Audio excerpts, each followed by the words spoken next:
question. Quel est le contenu de votre tract Opération Pas de pub des armes et quel est l'objet de la pétition? En résumé, le contenu du tract. Alors, il vise un article du Code de l'environnement qui a été oublié et qui est l'article R581-47. Il a l'air très intéressant. Alors, si vous me parlez du code ou d'article de loi, je sors mon revolver là. Je suis allergique à tout ce qui est loi, code, etc. Je n'y connais rien, je ne veux rien y connaître. Ah, vous ne croyez pas que le combat anti-pub passe par un changement des lois?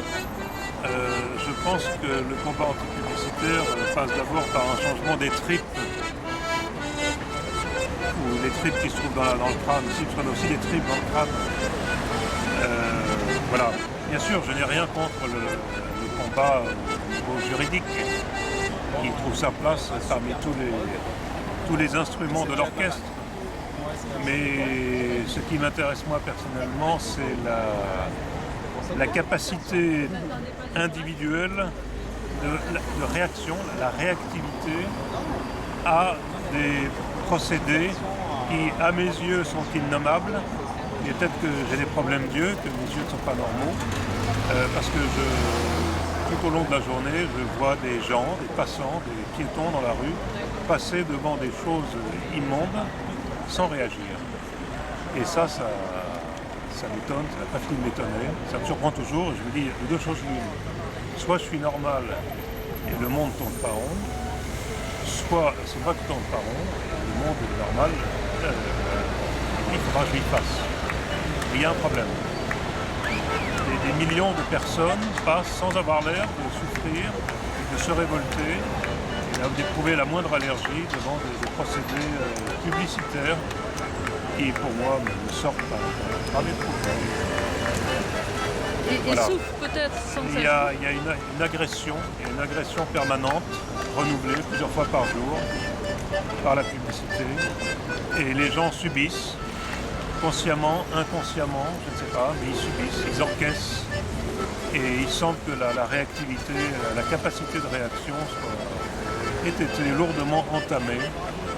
Alors j'ai un élément de réponse, c'est la télévision, mais c'est une conviction que j'ai.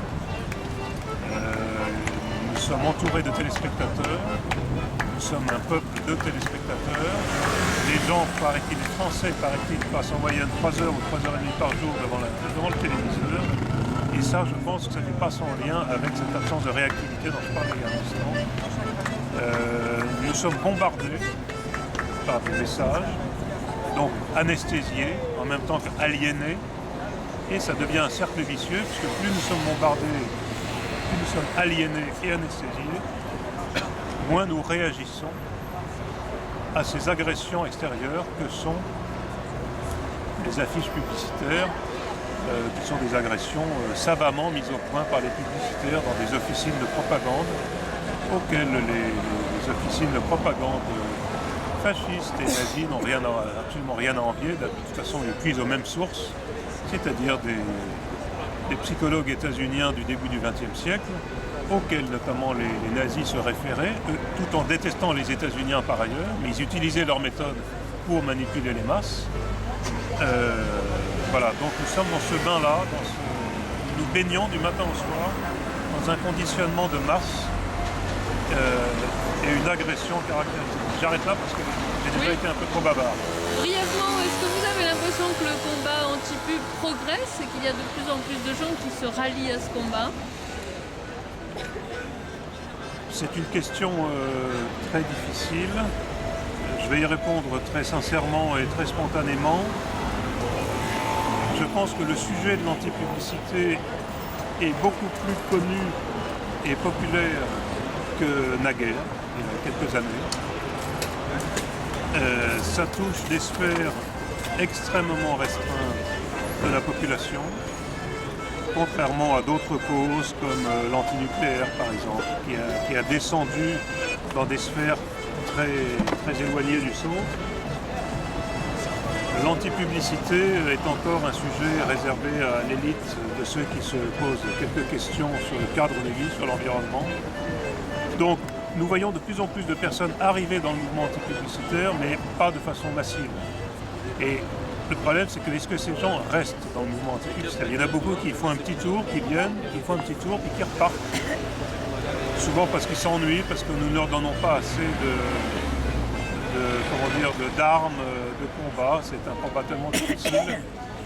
Voilà, il faut avoir une conscience personnelle aiguë et une tournure d'esprit assez particulière pour réagir dans la durée à cette agression. Les réponses sont trop longues, excusez-moi. Merci beaucoup. Est-ce que tu peux me parler d'un récent succès que tu as obtenu près de Paris? Un récent succès que j'ai obtenu près de Paris est très très récent là. Il y a eu très dernièrement, il y a eu à Épinay-sur-Orge, là j'étais au tribunal administratif de Versailles. Alors, je ne sais pas si c'est à ça que tu te réfères. Non, j'ai entendu parler de bâches sur l'avenue qui va de la Porte Maillot à la Défense. Ah pardon. D'abord, excuse-moi, est-ce que tu peux te présenter? Tu fais partie de Paysages de France? Oui, je m'appelle Jean-Pierre, on repart à zéro là. Oui, non, c'est bon, vas-y. Donc Jean-Pierre, j'appartiens à l'association Paysages de France, donc qui lutte contre l'affichage publicitaire extérieur, illégal et même légal d'ailleurs. Alors, qu'est-ce qui s'est passé récemment entre la Porte Maillot et la Défense? Donc j'ai constaté ça, c'est tout début janvier, en parcourant donc cette grande avenue, là, cette très belle avenue. Il y avait 5 grandes bâches de chantier, ce sont des bâches de chantier, qui étaient couvertes de publicité, donc des énormes bâches sur des grands bâtiments. Et j'ai constaté qu'en fait elles étaient totalement illégales. Elles étaient illégales pourquoi? Parce qu'en fait la publicité couvrait la totalité de la surface, alors que de par la réglementation, elle ne peut être supérieure qu'à 50% de sa surface. Donc je l'ai dénoncé immédiatement auprès de la mairie, puisqu'il y a un règlement local de publicité, la mairie de Neuilly-sur-Seine. De quelle façon? Par une lettre Par un courrier recommandé qu'on adresse avec une copie au préfet. Et j'ai eu, je dirais, la surprise, parce que c'est pas fréquent, de recevoir dans le mois qui suivait une réponse donc, du maire qui nous disait avoir fait le nécessaire auprès des afficheurs, de ceux qui avaient posé la bâche, pour leur demander la dépose immédiate de ces bâches. Et en leur donnant un certain délai, enfin des délais courts pour son démontage. J'ai été vérifié peu de temps après, j'ai pu constater qu'effectivement les bâches avaient été démontées. Peu de temps, c'est 8 jours, 15 jours? Non, c'était 15 jours. Après le courrier du maire, c'était 15 jours ou 3 semaines maximum. Et entre le moment où je l'avais dénoncé et le moment où c'était démonté, c'est passé 2 mois et demi. Ce qui est extrêmement rare. C'est très rare que ça soit aussi rapide. Et tu as un autre succès comme celui-là, rapide et brillant à nous raconter? Non, mais des grands succès comme ça, il n'y en a pas tous les jours. À Épinay, qu'est-ce qui s'est passé? Alors Épinay, c'est plus modeste, puisque là c'était des enseignes qui étaient installées en toute légalité. On avait dénoncé auprès du préfet.